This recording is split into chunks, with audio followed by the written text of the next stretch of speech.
continuous tension rep. This is a really great way to really drive up the stimulus of hypertrophy. In other words, like growing more tissue in the targeted areas that we're working towards. So in this example, I'm going to show a continuous tension rep by using a front foot elevated split squat that's supported, so I can really focus on loading the leg that I'm trying to affect. And I'm going to use my left leg in this example here. So a couple things to remember is we're trying to not push into pinching type pain. So if I'm feeling like strain on my knee, like excessive strain, it's not comfortable, these aren't good reps for you at the time being, and we have to work our way towards it. So when I'm working towards a continuous tension rep, the key component is never really getting any sort of rest or lockout at the top of the rep or towards the bottom when I'm down here. I don't want to be rested. I'm actually staying active through the whole entire rep. The nice thing is that you get to control the stimulus, but for the most part, we're trying to really hold this stimulus and this tension from anywhere for 30 seconds to about a minute.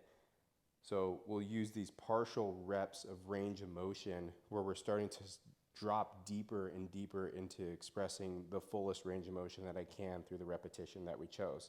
So I'm going to load my left leg. I'm going to hold on to this device here to make sure that I get a mild assistance and I can really get heavy on my left leg.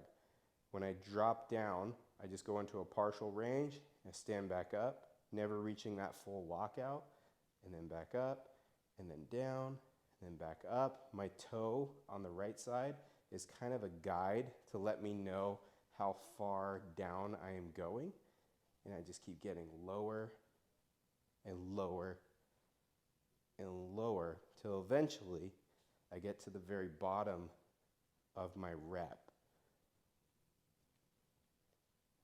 Now that I'm at the bottom of my rep, I had that full range, boom. Then I'm going to stay low, keep the tension, come up a little bit.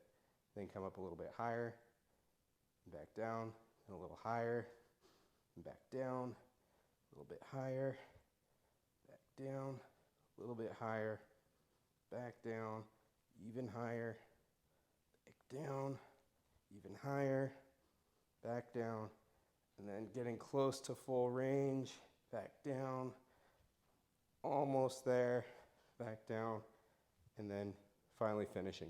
Something to keep in mind is these type of reps should give us a sensation that we can only have like 1 or 2 more chances to get to the final rep. So they would call that reps in reserve. I have 1 or 2 left.